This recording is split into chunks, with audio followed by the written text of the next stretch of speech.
Genghis খানের দেশে যে সবচাইতে বেশি মুসলমান হত্যা করেছিল, তার দেশে এসে যদি আল্লাহর কাছে সেজদা না দিই তা কেমনে হয়? এখানে তো অনেক মুসলমান ভাই বোনদের রক্ত মিশে রয়েছে। তো প্রত্যেকটা দেশে যেতে হবে, প্রতিটা দেশে গিয়ে আল্লাহর জন্য সেজদা দিতে হবে। তো আজকে আমি রয়েছে মঙ্গলের উলানবাতারে, এখানে সেন্ট্রাল মসজিদে এসেছি নামাজ পড়ার জন্য। এখন ভেতরে যাবো নামাজ আদায় করতে। আনফর্চুনেটলি এখানে এসে দেখি মসজিদের কনস্ট্রাকশনের কাজ চলতেছে।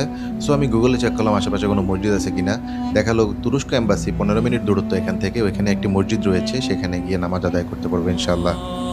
আচ্ছা, আপনারা কি জানেন পৃথিবীর ইতিহাসে সবচাইতে বেশি মুসলমান হত্যা কারা করেছে? মঙ্গোলিয়ান জাতি। তারা প্রায় 4 কোটি মানুষকে হত্যা করে তাদের সাম্রাজ্য বৃদ্ধির জন্য।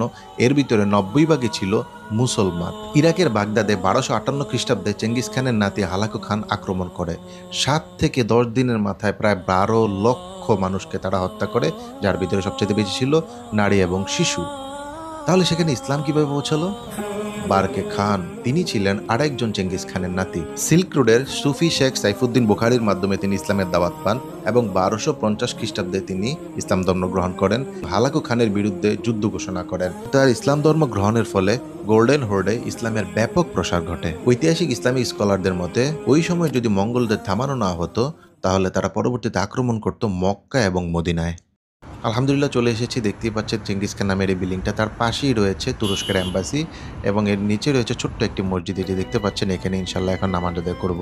তুরস্কের অর্থায়নে সেন্ট্রাল এশিয়ার বিভিন্ন দেশগুলো যেমন মঙ্গোলিয়া, উজবেকিস্তান, কিরগিজস্তান, কাজাখস্তান, এই সমস্ত দেশগুলোতে অসংখ্য মসজিদ হয়েছে শেষ 20 বছরে।